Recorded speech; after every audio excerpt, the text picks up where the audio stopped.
goodness, what a week we have had. So people on the left still can't stop talking about President Trump. Congress is passing no legislation to get you a stimulus bill until like March because they're too busy impeaching a president that's not in office. And Joe Biden has signed like 4 billion executive orders. He's already, with a couple of swipes of some pens, he has single-handedly ended like over 100,000 jobs in America. And now gas prices are going up. Oh, I wonder why. Is it because he canceled the Keystone XL Pipeline in his very first day in office?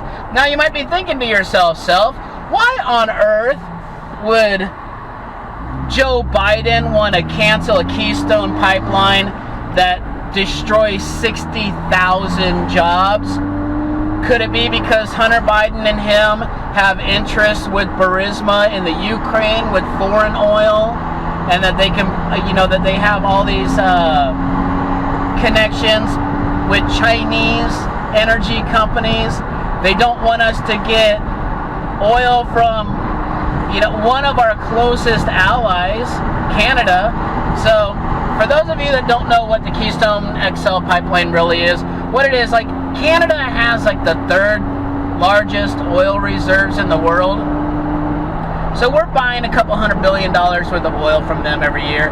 And instead of putting it on a train or delivering it by a truck, which puts a boatload of carbon emissions in the atmosphere and is not very safe, because when a truck crashes, it spills oil everywhere.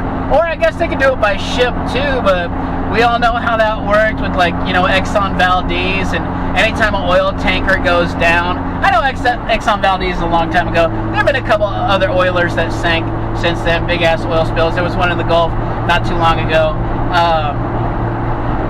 But anyway, yeah, so why cancel a pipeline that is the safest way to transport oil? Well, because if we can slow down as much oil as we can get from Canada, then we can buy it from Ukraine. And then Hunter Biden can get his, $10 million, and the big guy can get his 10%, which is $1 million bucks a year. That's not bad. That's a lot better than his government salary,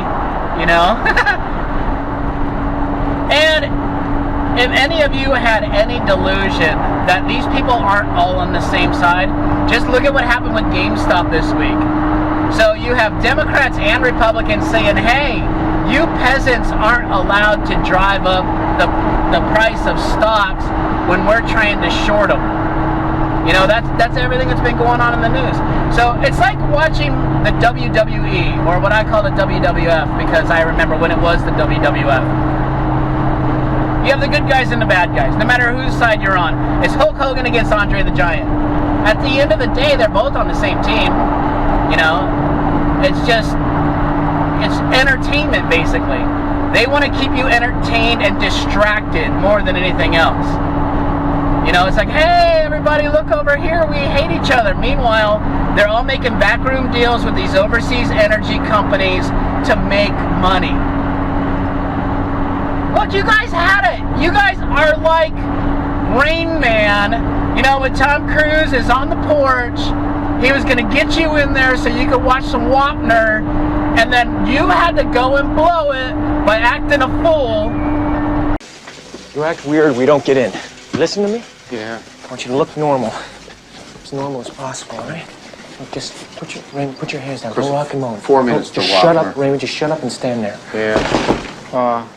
Raymond, don't rock and moan. Yeah. Put your hands down. Good afternoon, ma'am. I'm Donald Clemens from the AC Nielsen Company. You're familiar with our work? Nielsen, you mean the TV rating? Yes, ma'am. That's exactly it. Now, you've been selected as a preliminary candidate to become our next Nielsen family in the Tri-County area. Well, my husband's not If home. selected, you'll share the responsibility for shaping television programming viewed by our entire nation, in return for which you'll receive a check in the amount of $286 each month.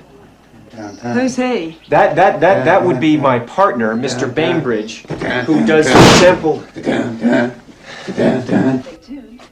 That's it. Oh boy. That's it. You blew it. You don't get to see your program. It's finished. 1 minute to walk. 1 minute to Wapner. 1 minute to Wapner. 1 minute to Wapner. I had you in there, Ray. You were in there. Defendants, plaintiffs, you had it all. They are in there making legal history, Ray. Legal history. Oh boy.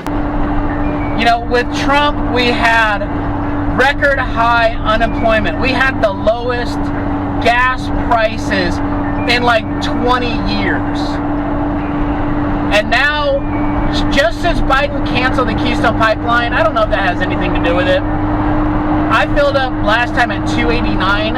I just drove by the pump, and gas in my neighborhood has gone up 30 cents since Biden has taken over. 30 cents. That's over 10% in 1 week. I can't wait to see the unemployment numbers. Oh, some of the other things that Joe lied about before he got into presidency. He said he was going to give everybody $2,000 stimulus check. He didn't.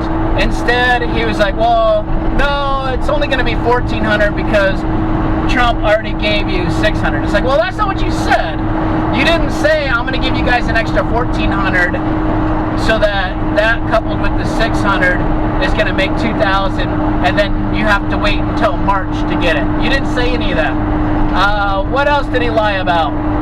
He signed an executive order that ended one of Trump's executive orders that said that the medical companies or the pharmaceutical companies weren't allowed to raise prices on insulin because it's a life-saving, needed medication. On Biden's first day, he signed a letter that says, no, pharmaceutical companies raise the price of insulin all you want, and they are. And I already know people who were like, dude, the price of my insulin is going up. So great, in the middle of a pandemic, instead of giving us stimulus and, I don't know, lower costing insulin so that people don't die, they're trying to impeach Trump. This is the craziest ass shit ever. Like, I thought 2021 was going to be a good year. So anyway, Biden's taking away he's already destroying jobs on day one. Like I said, I can't wait until the unemployment numbers hit for January. And it's going to be like, oh, we had, 200,000 more people unemployed in January. I wonder why. Maybe it's because Joe lied to everybody and said, I'm not going to stop fracking. I'm not going to stop, the oil industry. You guys are fine. We're going to, I think basically what he said was, we're going to do a slow transition. Because he would go to Pennsylvania and say, nope, oil's fine. Fracking's fine. He goes to New Mexico. Oil's fine. Fracking's fine. Goes to Arizona and Nevada. Hey, we're going to have the pipelines. You guys are going to be awesome. Michigan. Hey, we're not going to mess with you guys. Wisconsin. So he lies, and then he goes to the normally blue states. I'm ending all fracking. I'm ending all oil. Tells this little girl, I promise you, sweetheart, I'm ending all the oil production in America. All of that. And so everybody's like, well, what do you mean, Joe? Are you going to end it or not? He's like, no, depend on what state he was in. So now all these labor unions that he promised, they're all out of work. And it's heart-wrenching. Because now you see all these construction guys like me. Yeah, I've got to be a macho. I've got to be a macho, macho man. Yeah, I've got to be a macho. Oh, macho, macho man. Yeah, I've got to be a macho man. That when we're not doing that on the job site, we're actually working and building America. All these guys are out of jobs. You can't just take a pipe fitter who's been... There's a lot to pipe fitting. Just like there's a lot to creating and installing solar panels. It's like telling a hair salon owner, okay, you're not allowed to ever cut hair again. Just go and, do nails. Learn how to do nails. It's not that easy. people study their craft and, you know, they get good at it, and there's a lot involved. So to tell a hairstylist, oh, just go and do nails, is exactly like telling a pipe fitter, oh, well, just go build solar panels. Like, but they are so detached from reality that they don't understand that, because they've never turned a wrench in their life. They don't understand all the OSHA rules that are different from one trade to the next. They don't understand that their bureaucracy puts so many constraints on us that we have infighting within our own trades about what code is on something. Because on this side of the street, code says this. On that side of the street, because it's a different county or a different city, their code is this. And to keep up on all that shit is ridiculous. And now you want them to learn an entirely new set of codes. You want them to go out. These guys have tens of thousands of dollars worth of specialized equipment specifically for their trade. And you want them to, what, sell it at what, pennies on the dollars, and then go pay tens of thousands of dollars to buy new tools? Because it's just, well, just learn how to make solar panels. It's not that fucking easy. If I gave you a tour of between my van, my job box, and my garage, of all the fucking equipment that it takes just to hook up AC, all the different tools that maybe you don't use them every single day, they sit and collect dust for like 2 years, and then you need it because you can't complete the job without it. Now you want me to trade in all of my, because I am a pipe fitter, so I completely understand what these guys are going through, and it breaks my heart to see these fucking guys who are like, fuck, you know, this pipeline was supposed to go on for 6 years, so, you know, I had a 6-year plan, I just bought a house, I just bought a car, I took on all this extra debt, contributing to the economy, making the world a safer place, making gas and oil for, I don't know, heating in the middle of winter cheaper for people, so that these poor people who are out of jobs can heat their fucking houses.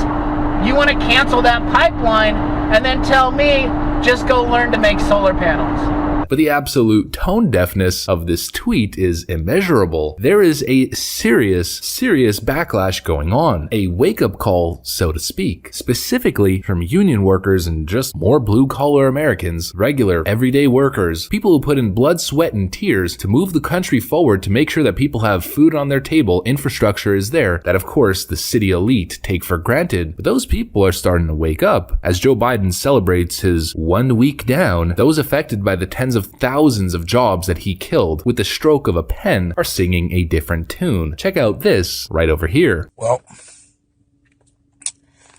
lost my job today. A stroke of a pen. It just doesn't make any sense. It doesn't make any sense how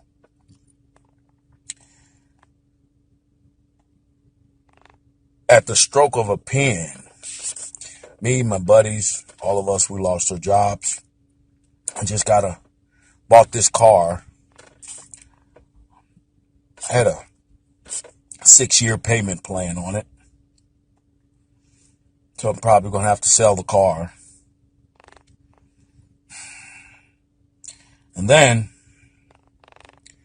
probably won't be able to make next month's mortgage.